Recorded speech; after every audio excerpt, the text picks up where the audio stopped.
السلام عليكم غزالات، كيف دايرين؟ لاباس عليكم؟ نتمنى تكونوا بخير ويلقاكم الفيديو ديالي على خير. مرحبا بكم معايا في وصفه جديده. اليوم ان شاء الله غادي نقدم لكم سمنه معمره بالخضر والكفته على شكل بسطيله، تجي رائعه ومقرمشه والمذاق لذيذ.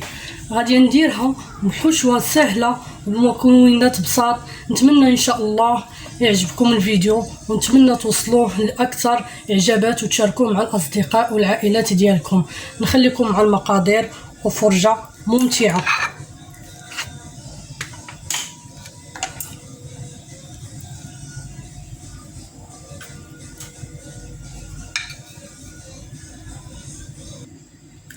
بسم الله على بركه الله. غنعطيكم المقادير وفي نفس الوقت غنوريكم طريقه التحضير. بالنسبه للمسمن غنحتاج 2 زلايف تاع الفرص،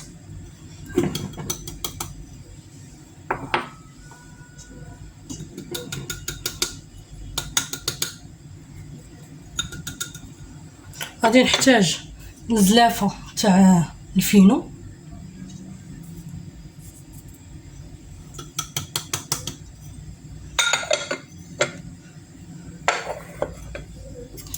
غنحتاج الملحه معلقه صغيره تاع الملحه،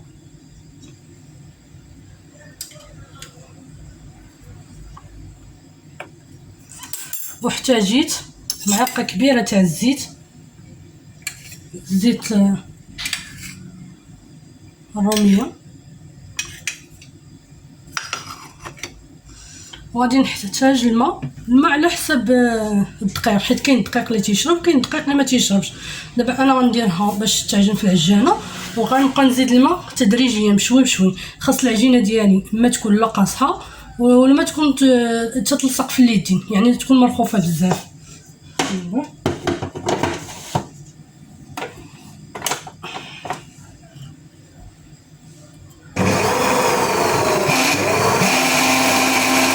بالنسبه للعجين ها هو بعد ما عجنته وتدلك، دابا غادي ندهنوه شويه الزيت،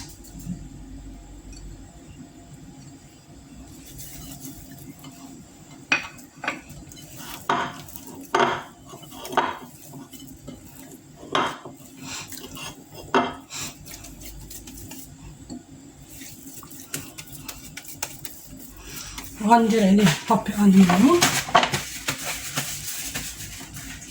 غنغطيه بابي الومنيوم وغادي نخليه يرتاح. ما ندخلو للثلاجه لا والو، هو صافي نخليه يرتاح حتى نصاوب الحشوه.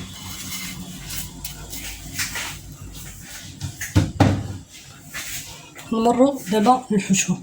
احتاجيت الزيتون هذاك المقطع، شديته مازال قطعته باش ما يتقبش ليه الورقه. احتاجيت شويه الملحه معلقه صغيره، معلقه كبيره تاع التحميره، ومعلقه كبيره تاع الكمون، ونص معلقه صغيره تاع الابزار. انا ما غنكثرش الملحه لحقاش غادي ندير الصوجه، داكشي علاش ما كثرش الملحه. واحتاجيت فيرميسين وحده هذيك الساشي من بعد ما كبيت عليها الماء طايب وقطعتها. احتاجيت الرابعه تاع الكفته، احتاجيت لجوج بصلات صغار، احتاجيت لجوج خزوات، احتاجيت 3 القرعات، واحتاجيت الفلفله وحده شديتها قطعتها مربعات. وغادي نحتاج الفرماج حمر شديته حكيته. يلا نمشيو نشوفوا طريقه التحضير كيفاش داير. غناخذ مقله غندير فيها زيت العود،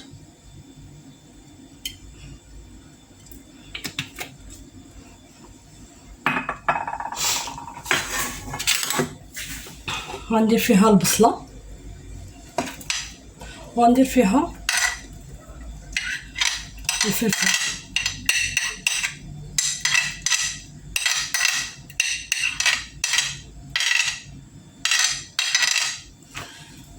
غنديرهم فوق البوطه. علاش صبقت البصله والفلفله؟ حيت البصله والفلفله تياخذوا شويه طياب، داكشي علاش صبقتهم. دابا راه غنديرهم فوق البوطه حتى تنزل البصله والفلفله، عاد من بعد نزيد القرعه ونزيد خيزو.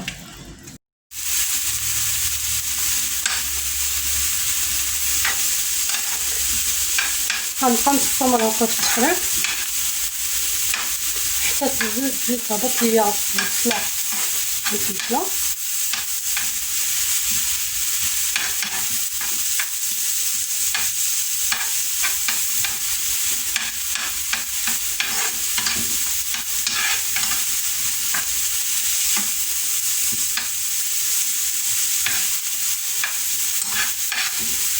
هاهما بدات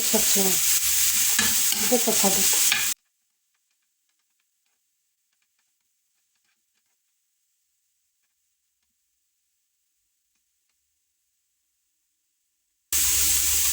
دابا غادي نزيد خيزو والقرعه، نبقى نسخن في التحله تنسجم البصله والفلفله والخيزو والقرعه.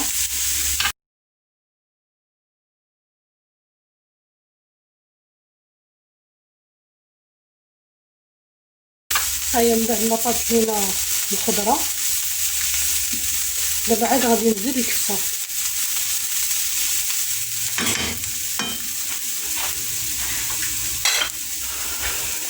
بسم الله.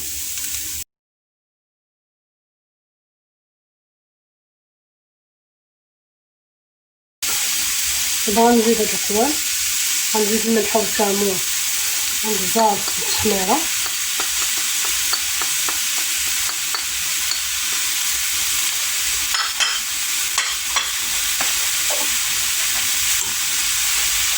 غنزيد واحد المعلقه تاع الصودا،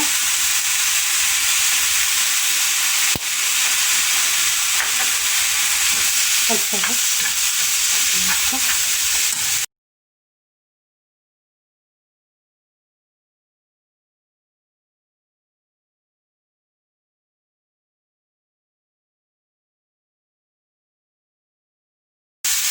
ماشي الكفته ديالنا طاب لينا بزاف، الا طاب بزاف تخسر.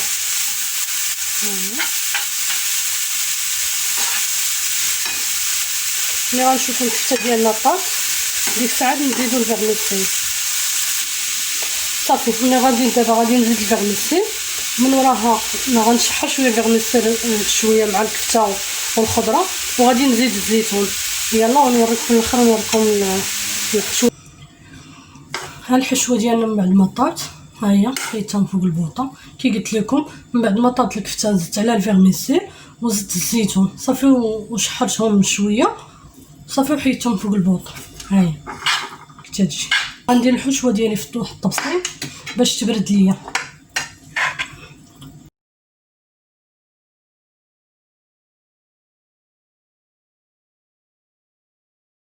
هاد الحشوه تجي زوينه واقتصاديه، كلشي موجود عندنا في الدار، انت تحتاجي حتى شي حاجه تاخديها من الزنقه باش في الدار تطلع لك رخيصه.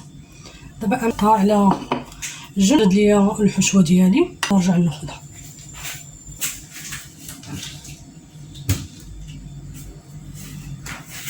دابا العجينه ديالي تاع مسلمه، وغادي نكون منها كويرات. الكره الاولى غادي نديرها كبيره،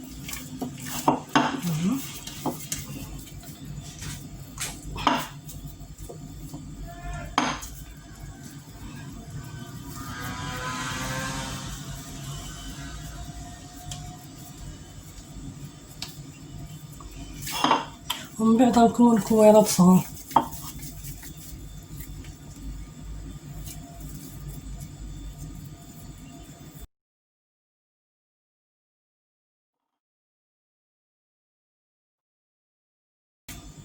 غنستمر بحال هكا نقطع هاد الكويرات حتى نكمل العجينه ديالي.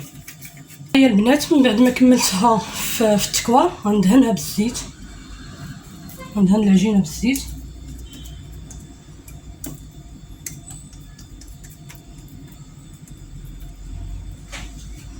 وغادي نغطيها ونخليها ترتاح واحد شويه. من بعد ما ترتاح ليا العجينه غادي ندوزو نوريكم كيفاش غادي نورقها وباش غنورقها وكيفاش غادي نديرو نحشيو. لما ارتاحت لينا العجينه وشفات لينا الحشوه غادي نحتاج لتوريق الزبده والزيت والنشا. غادي ناخذ الزيت غندهن سطح العمل وغناخذ اول طبقه غادي تكون هي الطبقه الكبيره لانها غتكون هي الطبقه الخارجيه يعني الطبقه الاساسيه في هذه المسمنه. غادي نورقوها بالزيت. ما تورقوش البنات بالزبده لان الزبده تتقطع لينا العجينه غنقلبوا فوالا غنبقاو بحال هكا نورقوها مزيان ونورقو الجوانب ديالها حتى هما مزيان.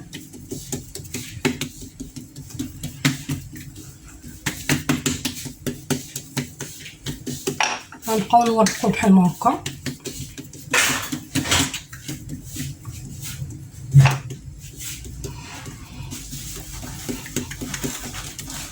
البنات. ورقوا الجناب مزيان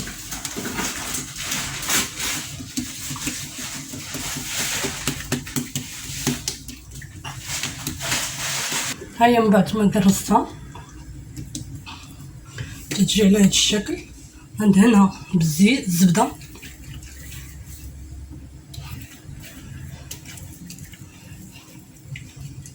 وندير فيها نشا زوين العجينه في التوراق زوين تيورق العجينه مزيان. غناخذ طبسين وناخذ عجينه وحده اخرى غادي نبسطها هنايا.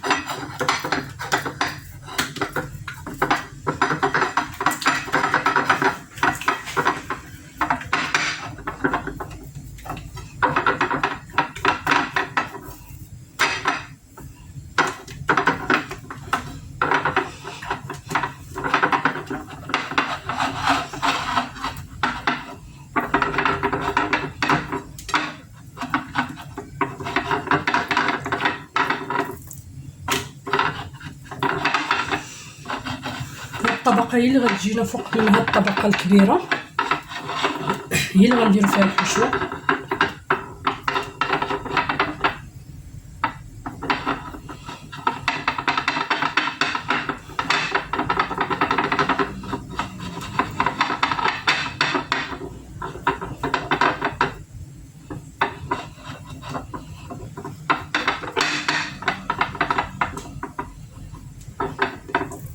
غنجيبها نحطها في الوسط تاع العجين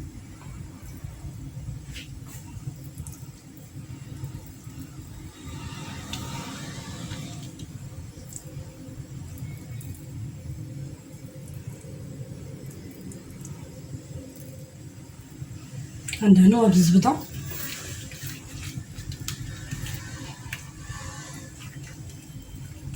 نديرو النشا.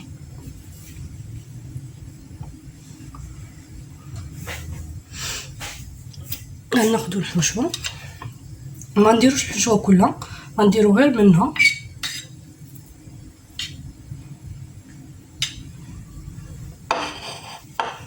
نسرحو الحشوه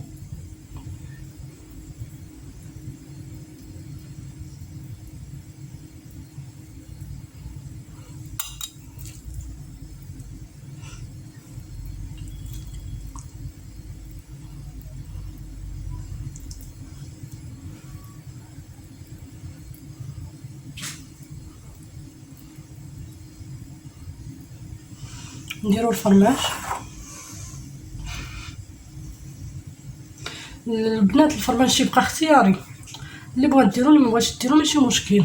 الفرماج هو غير تيزيد من اللذه تاع المسمن وصافي. عاوتاني ناخذ قرصه وحده اخرى نقرصها هنايا ونسحك باش الطبسيل نقرصها هنا.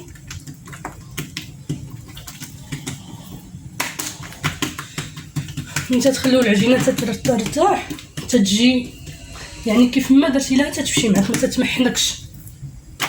خليو العجينه ترتاح على خطرها.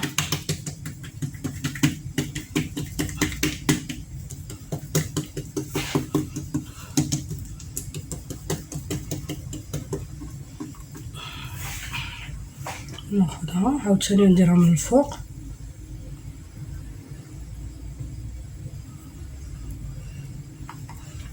نسدو الجناب باش ما تداش لينا، باش ما تخش لينا الحشوه من الجناب. تنسدوهم بحال هكا، تندهنو بالزبده، تنسدو الجناب بحال شكل البطبوطه اللي تنصاوبو، بطبوط معمر بحال هكا. تنسدوه بحال هكا صافي. غندير عاوتاني نشا من الفوق،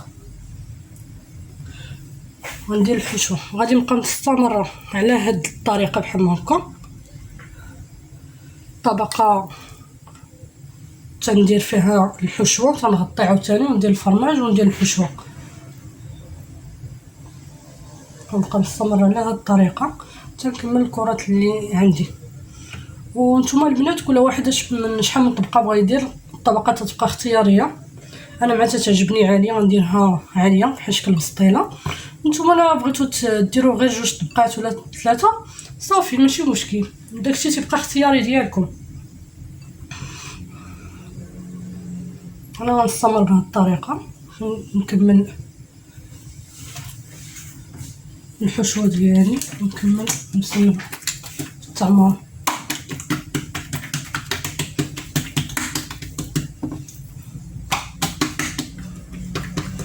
نورقو الجناب مزيان. كي قلت لكم الزبده ما ديروهاش في الطوراق، لان الزبده الا درتوها في الطوراق تتقطع لكم العجينه. نورقو الجناب مزيان.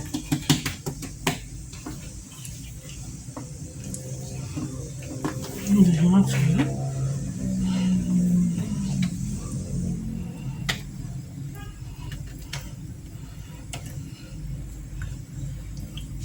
باش الحشوه ما تخرجش لينا. ندهنو عاوتاني بالزبده، نديرو نشا،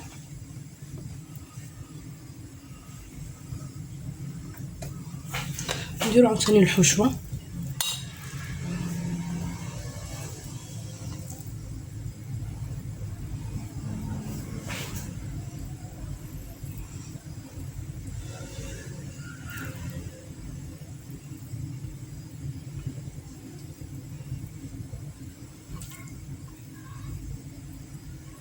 غنبقى على هاد الطريقه حتى نكمل مسمنه.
دابا كملت الطبقات ديالي كاملين، انا درت 7 طبقات.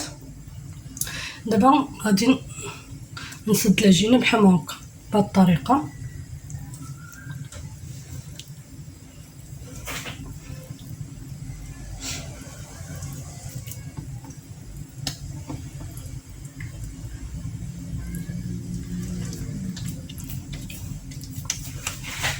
غنجيب واحد الطبقه كنت خليتها حتى هي كبيره، هي باش غنغلف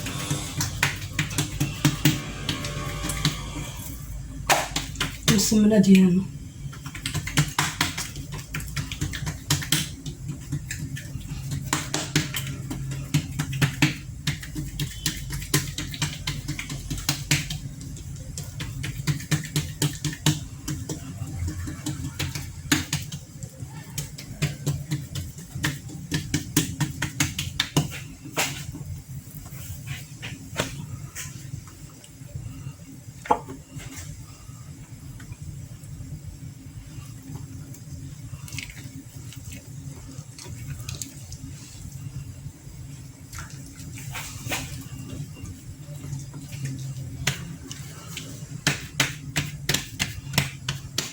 دابا غنجيب الصينيه اللي كنت دهناها من قبل، هي فاش غندير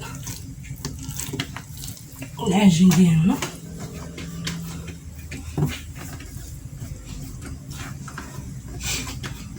انا غنقرصها، اللي ما بغاش يقرصها ويخليها دايره بحال البسطيله خليها، انا غنقرصها باش تجيني رقيقه شويه.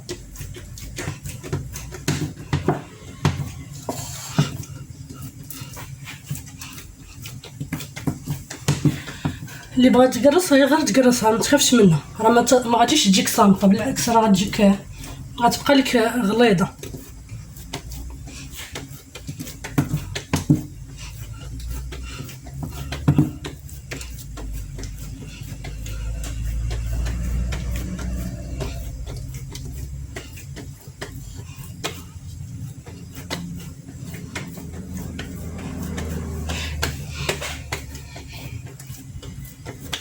غندهنها بالزبده،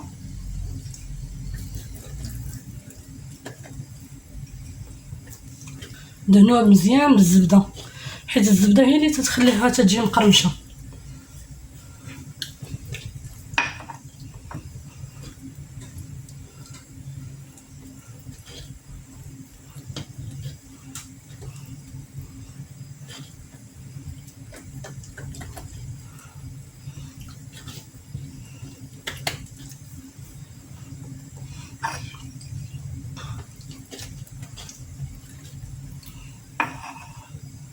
اللي خاف على السمنه ديالو ولا تلصق ليه يمكن ليه يدير هذاك ورق الزبده يفرشو ويديروا يقرص فيه السمنه. انا درت لي السمنه ديالي بحال ما هكا. دابا غناخذ نثقبها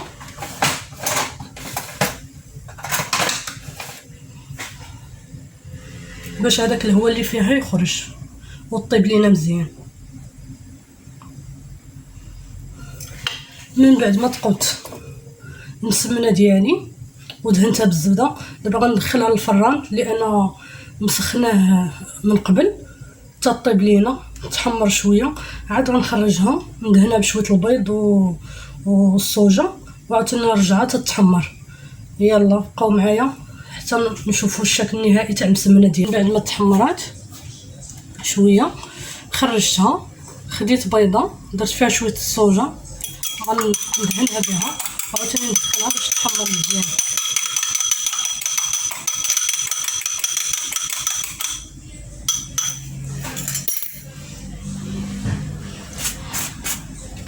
ندهنها بحال هكا بالزيت تعطي داك اللون تاع اللون الذهبي وتجي مقرمشه اكثر من هكا. دابا خرجتها وراه مقرمشه.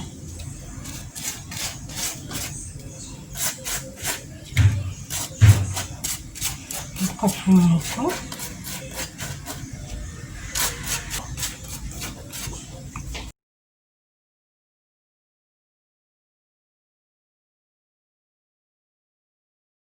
غادي نرجعها للفران تتحمر. دابا غنشعل عليها الفوق حيت كنت شاعله غير لتحت، دابا غنشعل عليها الفوق باش ينشف ليا البيض وتزيد تحمر وعاد نخرجها. ملي غنخرجها نزوقها بالفرماج.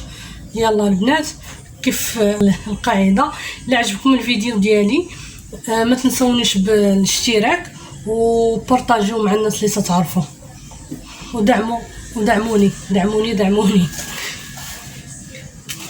المسمنه ديالنا ها هي طات. من بعد ما نشف البيض وتحمرات خرجتها من الفران، تيكون هذا هو الشكل النهائي ديالها. انا زوقتها بالفرماج، نتوما يمكن لكم تزوقوها باللي عجبكم، يمكن لكم ديروا الزنجلال، يمكن لكم تخليوها غير هكا. المهم التزيين تيبقى الاختيار ديالكم. تنتمنى الفيديو ينال الاعجاب ديالكم، ما تبخلوش علينا بلي جيم ولي زابوني وبارطاجيو مع الناس اللي تتعرفوا. شكرا.